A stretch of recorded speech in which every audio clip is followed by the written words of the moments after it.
Hello, my name is Bhavin Goswami and I'm a student of second year B Physiotherapy in Marwar University. And for the rubrics 2 presentation, I'm going to present this presentation for the pharmacology for intravenous drug administration. So we will start with what is actually the intravenous drug administration. So actually it is a way to administer the drug inside the human body. The specific explanation or definition should be the drug is injected as a bolus.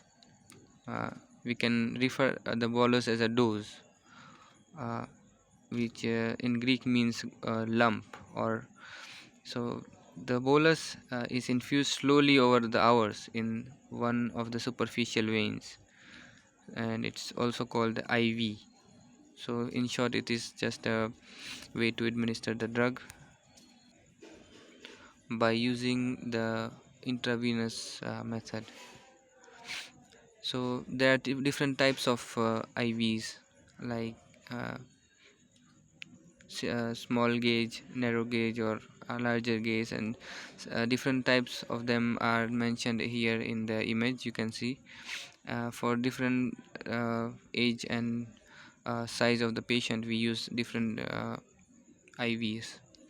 And in IV administration, there's also types like bolus IV push, in which we use rapid single dose and we directly inject full drug.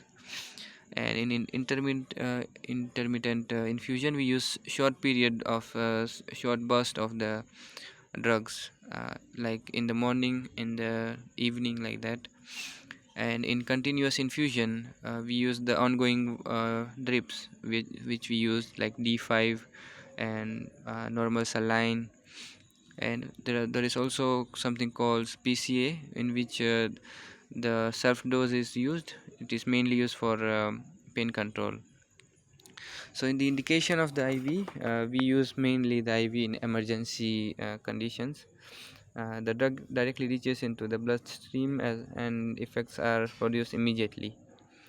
And the major fact is the intima of the veins is insensitive to the drug, so it gets diluted with the blood directly. Therefore, even highly irritant drugs can be injected,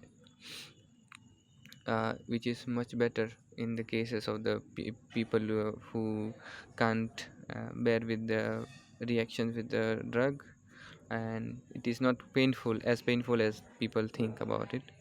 And we can also use this in the unconscious or uncooperative patient, in which they will not allow you to swallow the drug or administer the drug orally or any other ways of the administration of the drug. And in the cases where oral drugs are ineffective, we can also use this method of administration of the drug, which is highly effective. So main advantages of this IV route is it is rapid onset. So once the drug is administered, the effect comes really fast, and it can be used in the emergency situations, and the relief can be also fast. And there is 100% bioavailability, which is compared to the oral or any other route.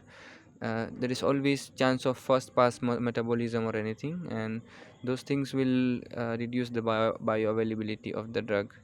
So there will be less calculations of the drug, and you can control the levels as the drug are administered directly, and it is suitable for large volumes or irritants, as I formerly mentioned that intima of the veins are insensitive, so some irritant drugs can be used. With the advantages, we also have the complications and disadvantages, which is infiltration, which is while we are administrating the drug, there could be some problems like bacteria or viruses entering through the invasive needle that we are using, uh, and there could be phlebitis, because if the method of administrating the needle inside the vein, if it's not right, that could cause phlebitis of the veins. And in the large quantities, that there are sometimes that air embolism can enter through the needle, and it can cause problems like stroke or ischemic problems in the body. And there could be hematomas, infection, as we are using needles, and it is quite invasive. And there could be speed shock um, if there is any bacterial or viral infection that has rapidly entered in the body, as the hospitals are main uh, hotspots for those viruses and bacteria. And it is also invasive and painful, so some people might not cooperate, and some people are not suitable for this. But it's quite rare. There is also risk of infection, and to administer the IV you need a skilled staff, and it's not for all drugs.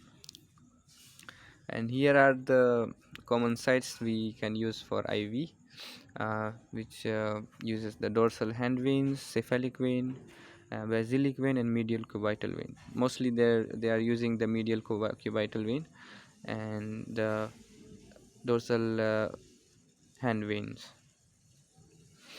So in conclusion, summarizing the key points, IV administration is vital, needs precision, understanding safety techniques and advantages. It can help throughout the procedure, and there should be precautions of checking for the allergies, aseptic techniques, and monitoring the infection or infiltration.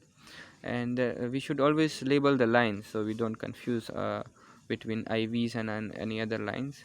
And correct dilution and rates can help the patient. So this is the reference that I have made the PPT from. Thank you for your attention.